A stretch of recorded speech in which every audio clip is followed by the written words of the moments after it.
Welcome back to this fun edition of Watch Fox News at 10. We are improving. Yes, I'm at the desk. There's a laptop here and a phone. And Daryl and I, we worked together for many years, not just here in Columbia. And this is the first time for both of us in our combined That's career. where your skill comes into play. Yeah, thank God I brought my laptop here because nothing else seems to be working tonight. Not the weather computers. They're actually fine. They're working over there in the Weather Center. I can see them, but they just don't want to show up on air. Okay, so we had storms.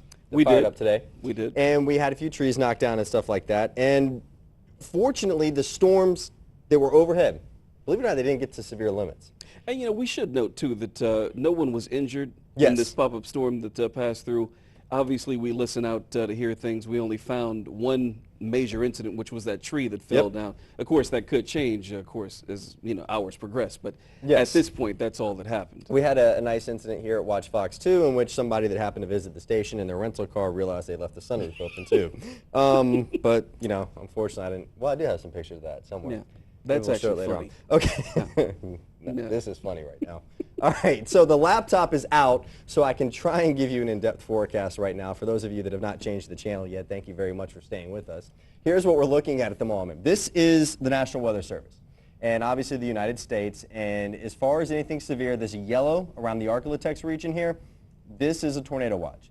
This kind of pink shading around just north of the Houston area, going into Louisiana and south of the Memphis area, severe thunderstorm watch, and a tornado watch parts of Mississippi. Now, right here, this is South Carolina, and I'll actually get it in for a closer check over our area where things are relatively quiet right now. That's good news. We had heating of the day pop-up storms that fired up, and when you get these heating of the day pop-up storms, they drop a lot of rain in a not necessarily, you know, short time, but yet short amount of time comparatively speaking.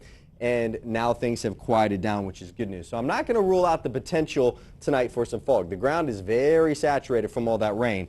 But I'm going to turn this again here. So Chris, our director, kind of work with me here as I'm turning this, and I just want you to see the radar as well, because I want to show folks at home that things have quieted down across the area so that you don't need to worry about any of these storms firing up today. Those claps of thunder were loud at times, and they were definitely something that made you jump up. In fact, you and I were standing outside at one point when there was a lightning strike awfully close by, and we smartly came back inside. But things have quieted down now. Going into tomorrow, I've got your 7-day forecast as well. We're taking you back to the 50s and 60s right now with black and white. 88 tomorrow, more pop-up thunderstorms possible, and then we get into the 88 range on Thursday with a chance of more pop-up storms. And then we've got 80s for the rest of the week. Now, we're not looking at rain chances after Thursday.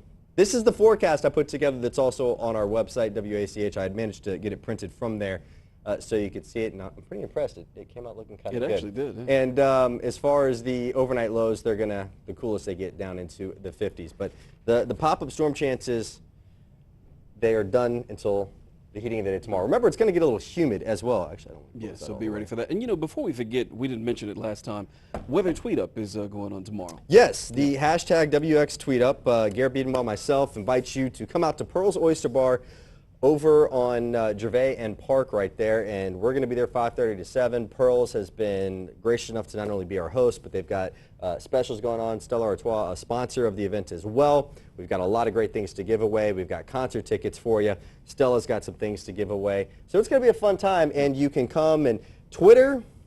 Tweets are blowing up right now. Good. From this, so we can talk about this at the tweet up as well. And also, too, you know, we were talking earlier on a more serious note. If you got a weather radio, you don't know how to set it up, this is the time to bring it on out. You're going to have at least 2 experts there who can get that thing set up for you and ready to go. We play experts on TV, yes. But, you know, we're happy to set those things up because they can be life-saving as well in the middle of the night when weather does strike.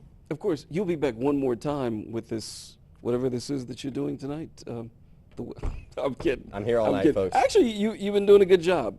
You know, we're improvising. Yeah, you're meeting the challenge. Thanks, Henry. We're doing something. Well, coming up next in sports, major NBA news coming out of Charlotte. We've got details ahead. Plus, one high school baseball